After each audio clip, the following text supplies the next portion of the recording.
to The Barber Show. The Barber Show is a show that hosts and features various guests who will offer motivation, who will offer inspiration, who will teach us different things around different topics. And as you know, in this special 100 days of the year where we commemorate, in Rwanda we are commemorating for the 27th time the genocide against the Tutsi in 1994.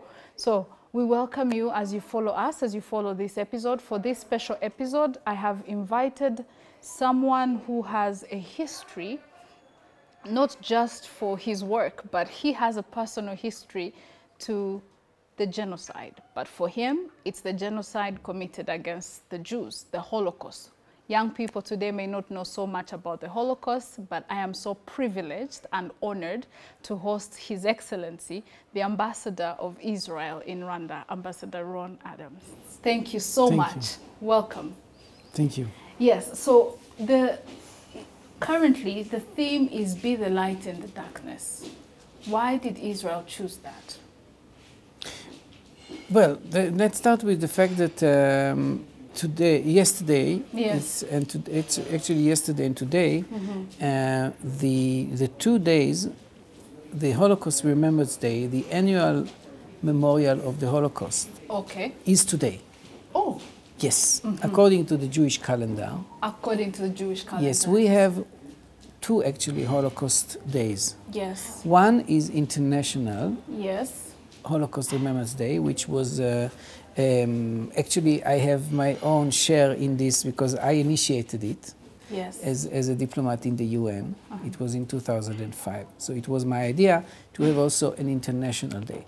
But in addition to the Israeli Day, the Israeli Day is commemorated according to the Jewish calendar 7 days after Passover, after the end of Passover.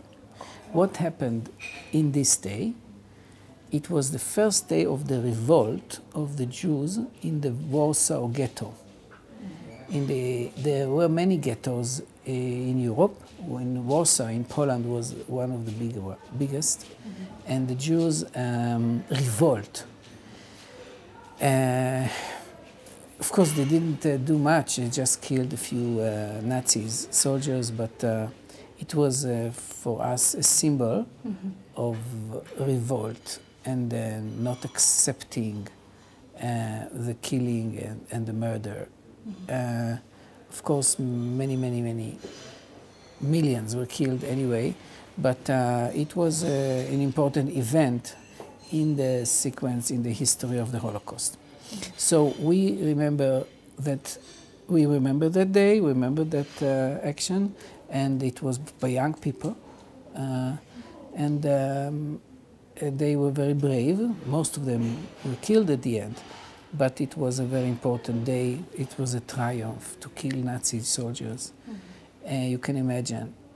And so that was today. It is today. Today at 10 o'clock we had these sirens around the country to stand and reflect. It started yesterday evening and it ends this evening. So it's, always the Jewish days start in the 6 o'clock in the evening and end in the 6 o'clock, like the Adventists here, like Shabbat. Yeah. So yesterday was the day of commemoration of the genocide, so Kibuka 27. So this year it really converged. And this is very important for us to show how related are the two countries, how sister are the two countries. Yes. And for me it was a very, very powerful. Very powerful. Yes. So why be the light in the darkness? The theme was for who? Well, light and dark, we look for a theme every year, and we promote. Light and darkness is taken from the biblical times. Yes. And so we have the Qumran scroll, the scrolls of the Bible that were found. You know about it? Yes, I know, in Qumran. Qumran. You read it in Qumran. Yes. So actually, it looks like it this, looks the jar. it looks like the jar, yes. Interesting. So in one of the scrolls, it was the war between the bad and the good guys, the bad guys, And yeah, so maybe they want to just show a bit about the history, about this conflict, about actually, and about reconciliation at the end. Mm-hmm. Because we probably will talk about it, how we tried. It took some years, but at the end we had the reconciliation process with the Germans. Mm-hmm. When I look at the journey that Israel has taken after the Shoah, after the Holocaust, mm-hmm. the way memories have been preserved, the way there is a lot of education around the Holocaust, and then I come back and I see what is happening in Rwanda, there is a lot to reflect on. It's been quite a journey. For us, it's been 27 years going forward, and for Israel, 70 years and above. How has Israel managed to maintain the memories and preserve the memories? So I can divide it into two periods, I say. Because in the first period, survivors didn't want to talk about their past. It was kept inside themselves. No one really, even my parents, I am a second generation of survivors. My mother was 9 years old during the 1944. My father was a bit older. They both survived. They both survived, of course, and met in Israel, of course. But they didn't talk about it. My father, for example, never spoke about it ever. First time that I saw something about his story was in writing, 8 pages that he wrote, and it was after he died. I just found it. It was after he died? Yes. He died quite young from cancer. And my mother also almost, she spoke a bit, but just a little bit. She mainly spoke about life in the camp, in the concentration camp. She was in Bergen-Belsen. She was 9 years old. She remembered a little bit, but not too much. But anyway, so my parents are an example, but many people never spoke about it. So this is one part. Then there was a beginning of reflection, of open reflection, let's say, sharing stories. And this started, I would say, in the 70s, which means when we were 25. And I know that now here it starts also. Yeah, people are writing books. Their memories. They're writing books. Not too many, but there are already some books, and it's very good. And it should be much more, because when you talk about it, and it's helping you as a second generation. It helps you as the victims, as the survivors. It helps you emotionally and psychologically. It also, of course, there is a trauma which is transmitted even without you knowing that. Yes. It is sometimes also transmitted through birth, yes. even if you are not around. And I have done some conference. I've done a conference, and I'm going to do another conference here with Rwanda We Want. It is an organization that is doing with me the conferences. We're going to do it in Bugesera and talking about second generation transmission of trauma. It's important to be aware that there is a transmission of trauma, and there is a need to know how to handle it. So what I'm saying is, yes, it's needed. You need to speak. You need to share. You need to and then, of course, you need to learn. Unfortunately, it's not taught too much here. Yes. And there is a reason for that.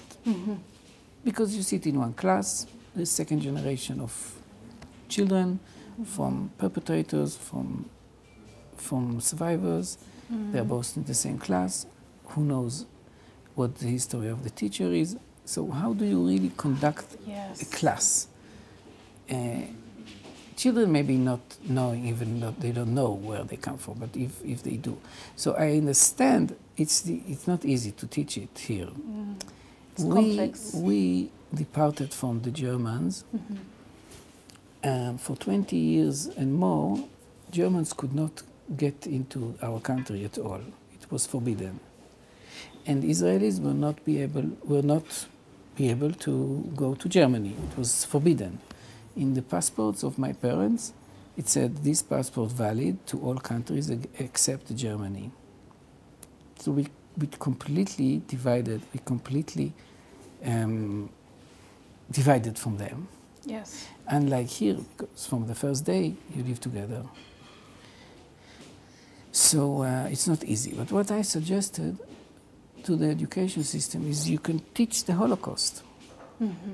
You can talk about the Holocaust. You can talk about not only the Holocaust between 39 and 45, which were the Holocaust, and maybe even after the final solution, which is in the beginning of 42. Yes.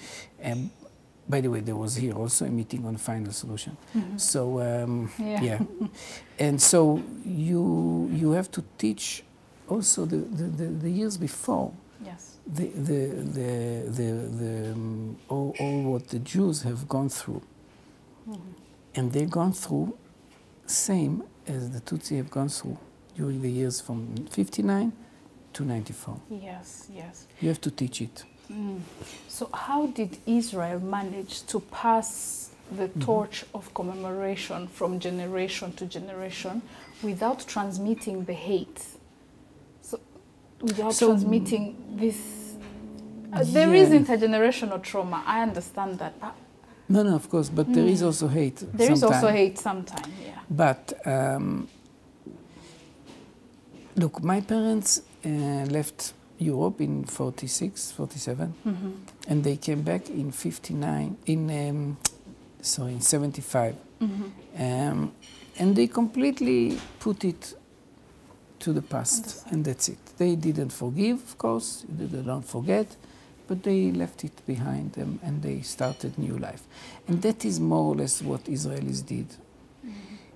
Many Israelis are going to Germany. Many Israelis do not like, even now, to be in Germany or Germans. But this is a third generation already in Germany, so you really cannot, even fourth generation, you really cannot blame anyone. Even the second generation you cannot blame of what the parents did. So everyone recognizes it. You cannot continue blaming. And Germany is a different nation. It's a very friendly country, very friendly, one of the most friendly countries for Israel in the world. And maybe this, I don't want to give a mark, but very, very friendly. And then, so we really don't talk about anything like hatred. But of course you have to talk about it, you have to not forget and not forgive.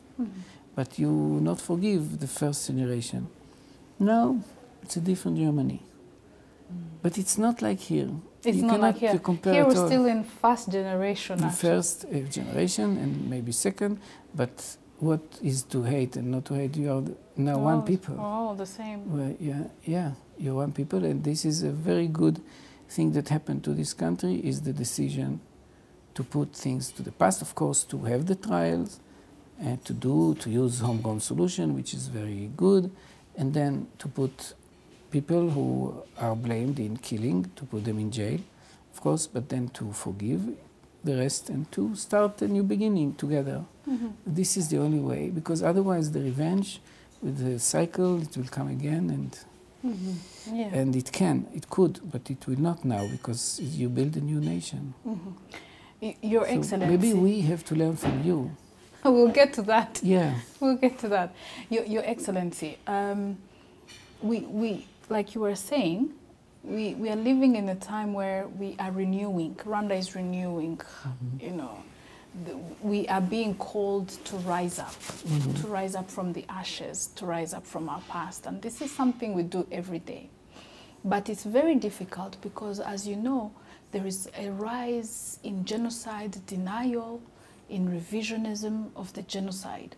How did Israel deal with Holocaust denial? What lessons can we learn from Israel? Well, I'm sure, I don't know the legal exactly the legal precautions that have been taken here.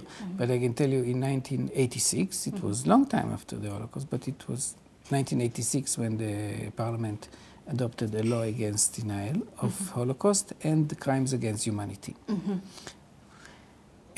So denial of Holocaust specifically and denial crimes against humanity. They both exist in the law. Yes. And you get, if you deny or you downgrade the numbers or the actions, you get 5 years in prison. So this is the law. So this was initially the first step to do. There is almost no denial within the country. I don't hear it for many years. Yes. Yes. Outside the country, of course, there are people. And, you know, we need to, for example, what I did myself against that is I initiated a resolution in a General Assembly as a diplomat, which when I served in the UN, that to commemorate an international day of remembrance on the Holocaust. And this was exactly because of these people that deny the Holocaust. So the United Nations, 192 countries, all in just in consensus adopted this resolution. Even our enemies, they didn't object. So the whole United Nations, anonymously, in one voice, decided on this day of commemoration. A year later, there was a resolution on the which calls not to deny the Holocaust.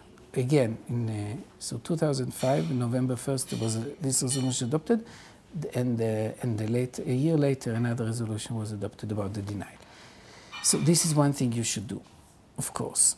Maybe go to the United Nations and have such a resolution.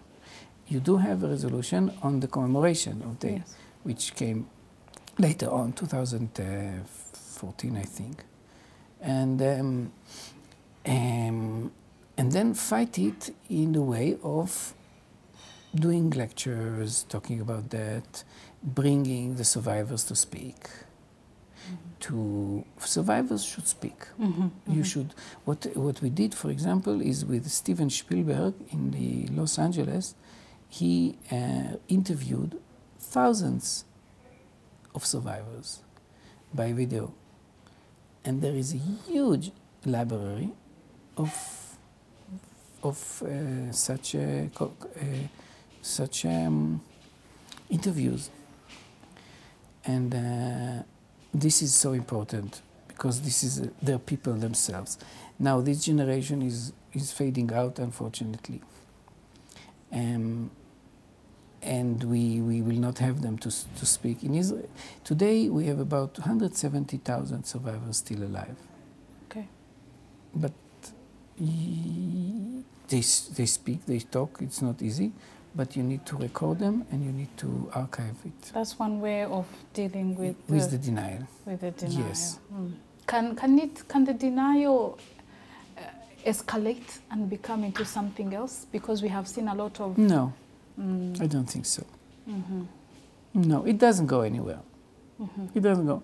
Yeah, so some people say it was not 6 million, 5.5 million. We have the same here. Yes, I know the numbers.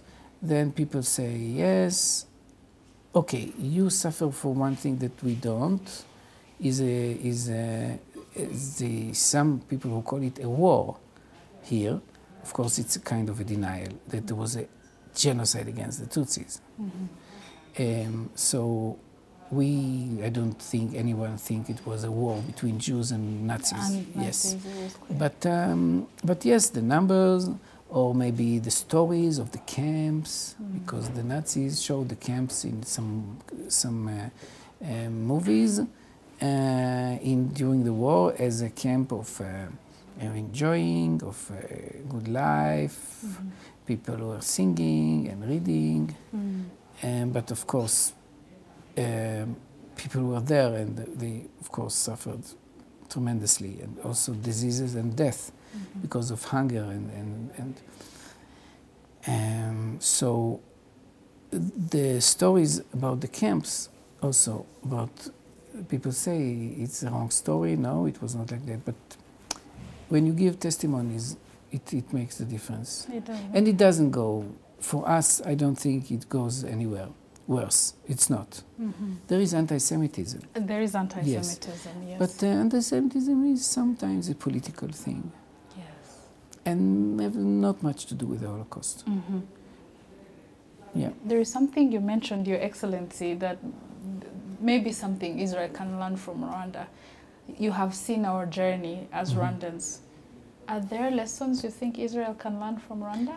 So, yeah, I think Israel should learn to use homegrown solutions, for example.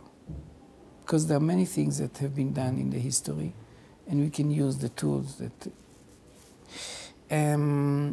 yeah, and discipline is one thing that we can learn from you. And discipline. Yes, to be disciplined. We are not. We are a mess. Everyone is doing whatever he wants. And maybe also to adjust our political system, because, you know, we have four elections in 2 years, maybe fifth is coming soon, because we struggle to form a government. And this is because of the system. It's completely, like it's super democratic, like as we need to relax a bit and have some more discipline also in the politics. Yes. Maybe. But anyway, we need to learn many things from here, and I have a list. Thank you so much. I collect it. You collect the list? Yes. Yes. As we get close to the conclusion of this conversation, Israel has an embassy here in Rwanda. You have a lot of projects in the works. Rwanda is renewing herself, and she has Israel as a partner. What projects do you have in mind? So many. First of all, the embassy is dealing with modern agriculture, water management, first and foremost, most important. Innovation and entrepreneurship is something that we bring here, the ecosystem, to learn how to be innovative. Yes, here you should learn how to create an ecosystem of innovation and entrepreneurship. How to be more, how to empower, to strengthen the private sector. This will help. We do tourism, we do education and health, other issues. So, and in every field we try to help. For example, to create a better management of water system here, so that between the seasons you will use the water in a better way. It's not done yet. In agriculture, to become more modern, to use a bit more modern tools, and to be more efficient in the use of your land. So there are many, many ideas that we share. We have here a Center of Excellence for Horticulture, in which everyone is invited to come. It's open, to learn how we do greenhouses, how we grow vegetables and fruits in an efficient way. Even without going too far in technology, even in the tools that the farmer has here, you can be more efficient. There are many ideas of how to be more efficient in what to grow, when and where and how. And we have a lot of experience and we share it. And we have the center, which is open, as I said, in Murindi. So in health system, for example, today we started this project on digitalization of health system, of hospitals here, which is very needed. In any field in education, we are now establishing 8 STEM centers in universities around the country, which will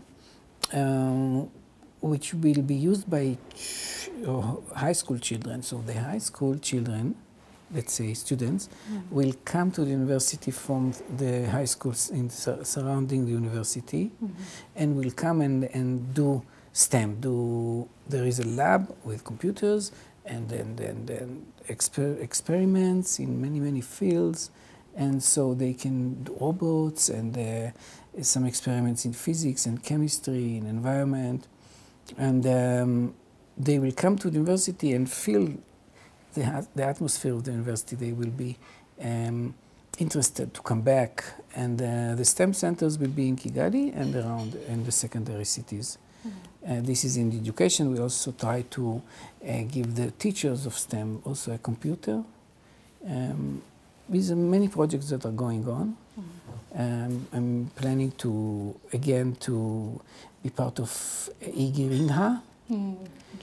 Igirinha. So it is the project of the government, but I'm going to support again. I gave already 22 cows to poor families in Yamasheke. We're now planning another set of giving cows to poor families. It will be probably in a different district. So we have many ideas, and also working with refugees in agriculture. And we are going. One idea is to empower mayors here in Rwanda, to take a mayor and to coach him or her on management skills, because I think here management in many cases is the reason for not succeeding in reaching your goals. And management skills is very important, and it's not being discussed so much. You can have everything in place, good people and good money, but if you don't manage properly, you fail, and the whole thing fails. So I think coaching is very important. So we try to get into it also. So it's really everywhere. We are going to bring tourism here, tourists again, Israeli tourists, and promoting tourism here, and also going out. Today I spoke with the Minister of Health and Minister of Foreign Affairs about an agreement on mutual recognition of vaccination, so people can come and go without being tested. We have it with some countries, so really it's all over. Oh, wow, there's great work being done. Your Excellency, as we close, what message would you give the people who are following us right now on TV and on social media, because we are very active on social media? What message would you give in this commemoration for this 27th time? Thank you. Maybe two messages. One is the young people, they are the future, they are the leaders. The schools, I recommend that the schools or the university, for that matter, will not make you robot about learning, but will make you think outside the box, will make you be leader, will teach you skills of leadership. And this is what you need.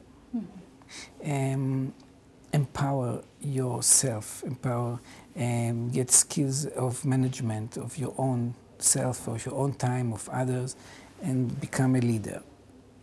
And this is one thing I think we should tell the young, because most of the people here are youth. Yes. Yeah. I think that I should recommend also getting into leisure,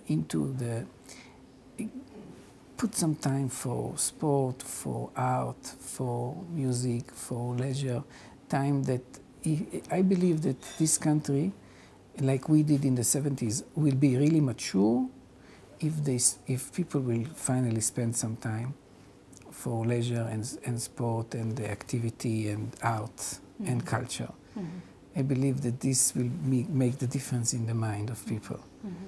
So, and I do a lot in that also. For example, I have the first artist singer who will go to Israel in the end of July for concerts. Israel Boni. I think we should have more like him going to Israel and exchange. Even sport, of course, I mentioned, but I mean football and the leisure time that people have. They need to spend more and empower this part in them also. It's very important. And and about today, of course, we need to talk about it. You need to learn what happened in order to prevent any genocide in the world, not only specifically around Africa. Yes, yes. Thank you so much, Your Excellency, for your time. It was an honor to host you. Thank you. Thank you for following this show. It's always an honor and a privilege for me to have you tune in every Sunday to watch, or every other time, but specifically in this week of commemoration for the 27th time, the commemoration of the genocide against the Tutsi. We're having shows broadcasted on Isibo TV, on our YouTube channel, so you can always tune in and see some of these and other past episodes.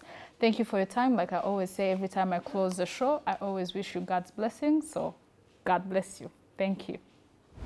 Urakoze gukurikira ikiganiro The Barbara Show. Nimba ukibonye kuri YouTube The Barbara Show, kora subscribe ujye ukomeza kubona amakuru n'ibindi biganiro byinshi bikomeza kuza.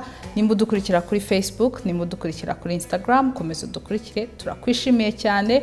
No kuri Twitter muzajya mukomeza kubona amakuru, ndetse ntimukasibe kureba iki kiganiro ku Isibo TV.